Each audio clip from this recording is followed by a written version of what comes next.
Praise the Lord, everyone. Praise the Lord. Praise the Lord. I want to thank each of you for joining me with me for Saturday's daily Bible study coming from Charlene's Outreach Ministries. Our lesson for today is rebellion in the wilderness. Rebellion in the wilderness coming from Deuteronomy 9, verses 7 through 12. Amen. Before we get started, I want to ask if anything is said touches your heart, soul, or spirit, or you have any questions or comments. Please feel free to jot them at the bottom of the screen below, and I will get to them as soon as possible.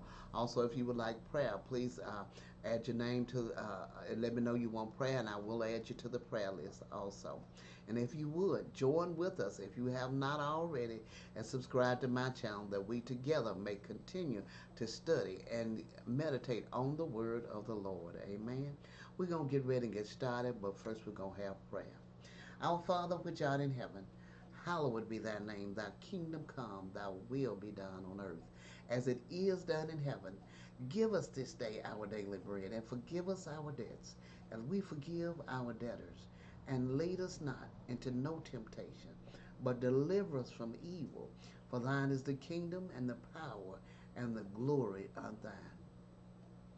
Dear God in heaven, we thank you. We thank you for waking us up this morning.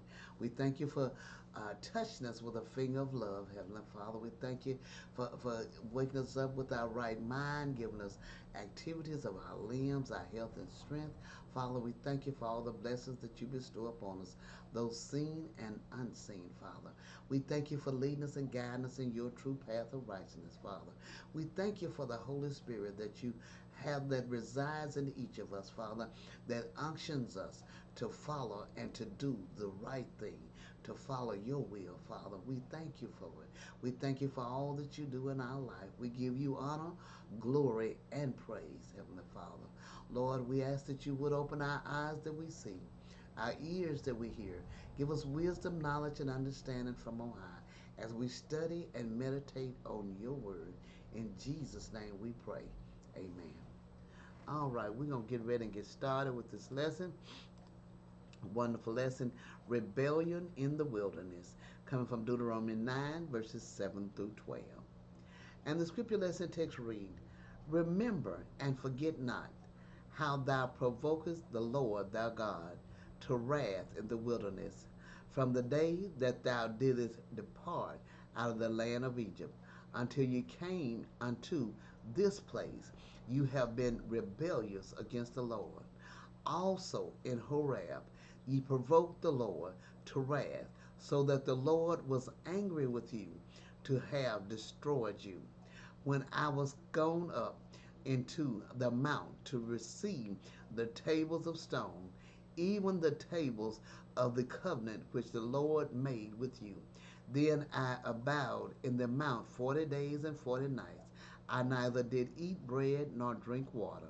And the Lord delivered unto me the two tables of stone written with the finger of God, and on them was written according to all the words which the Lord spake with you in the mount out of the midst of the fire in the day of the assembly.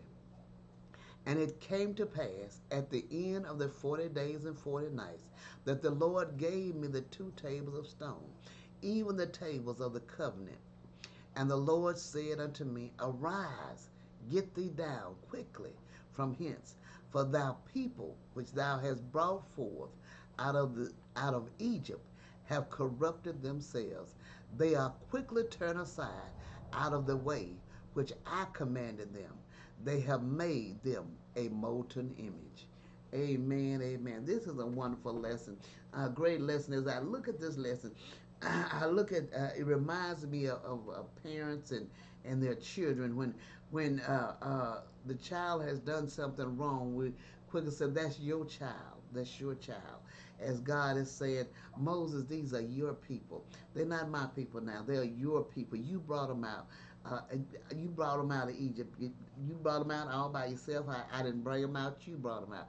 But now God was just upset with them. He was mad with them because after all he had did uh, and all they had promised, even hearing his voice and swearing they were terrified of his voice, yet and still they did not allow that to prevent them from turning quickly to do wrong.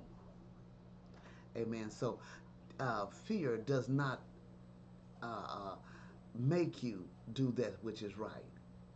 It must be a love for you to do right, a love for God, a love for the Lord Jesus Christ for you to do right. Because fear does not hold you uh, uh, uh, to in the right position. A love for Jesus Christ for what He did for us is the only thing that will hold us in the place of doing right and continuing to do right as we seek to love Him as He loved us, because He loved us before we loved Him. Amen. He loved us before we was forgiven of our sins. When we sinned against Him, He loved us. Amen. Commentary says Moses challenged Israel to call to mind the long history of their stubbornness and provocation of God, which had extended from the time of the Exodus from Egypt to 40 years until the present moment on the plains of Moab. As we know here in Deuteronomy, Moses here is winding down his life with the Israelites. He's about to go and be with the Father himself, and he's about to turn the people over to Joshua. But he gives them all the commandments again. He goes over all the do's and don'ts again. He reminds them what they have done, and tells them you can't continue to do this way. You got to turn. You got to change. You got to seek Him and follow Him. And the turning is not what you must do. Amen. It said they had been a people who were never satisfied. They had murmured against God, Moses and Aaron. They had made the golden calf. They had sinned with false gods. They were a people who did not want to be ruled of God. Over and over, the Lord had been angered by their sins. But yet and still, they wanted to go back and be slaves to the Egyptians that beat them. And they didn't have as much as they claim to have. You always look at things in a great and wonderful perspective when you look on the hindsight of things. But you know how they say they had the flush pots, and it was overflowing with meat, and they had all the vegetables and all of this and that. But as slaves, they didn't have a lot of food. They didn't have a lot. So they overemphasized what they had. Now that they didn't have it. Amen. And we don't want to do that. Amen.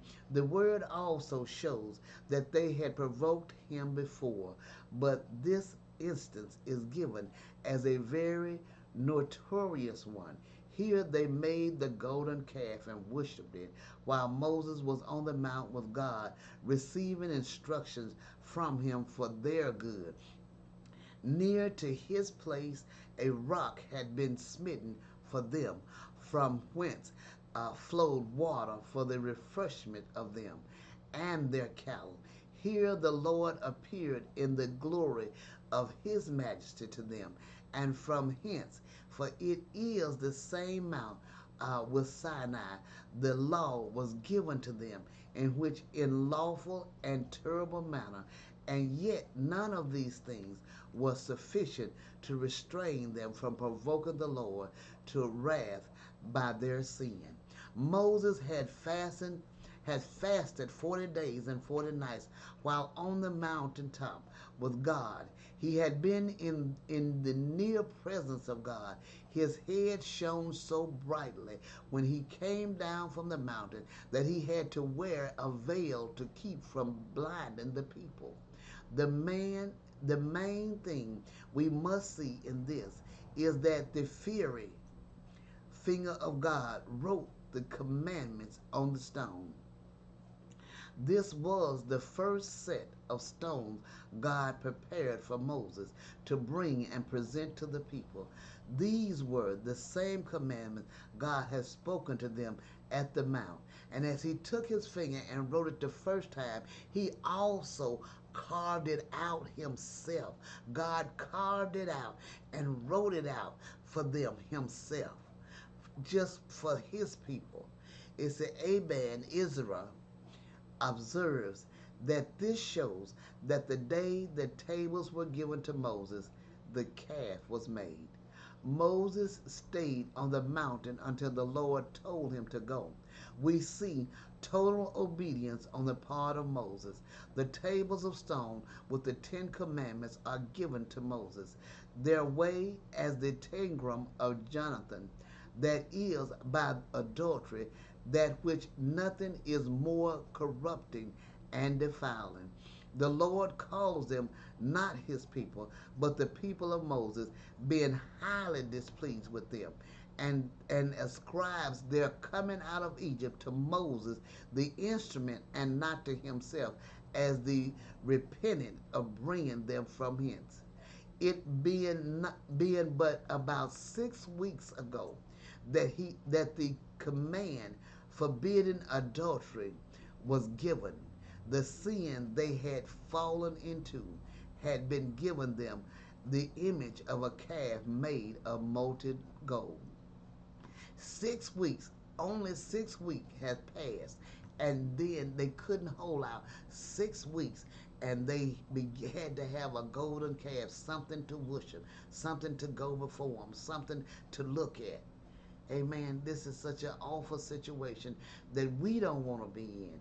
It is brought to our attention over and over again over the years to remind us, let us not fall in the same position. Let us not fall in the same situation.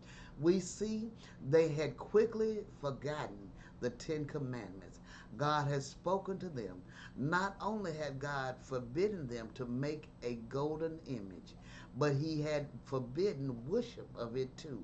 They not only made the image, they worshipped the image, and then they got up to play and do vile things with each other that they were not supposed to do. It had been just a short time since they had heard the voice of God, and yet they have turned to idols. Less than 6 weeks, they heard his voice, and then they still turned. Let us look at ourselves. Let us see what he has done in our life and what he has done for us. Remind us, as David did, to remind us ourselves what God has done for us, and not allow ourselves to fall into adultery. Let us not fall into fornication. Let us not fall into any of the things that God forbid us to do. And as Jesus Christ said himself, if we will have no other God before him, and if we will love our neighbor as ourselves, then we will follow all the rest of the commandments, because all of them hinge on those two things. Amen. I pray you meditate on this great and wonderful lesson and have a blessed and wonderful week. God bless you.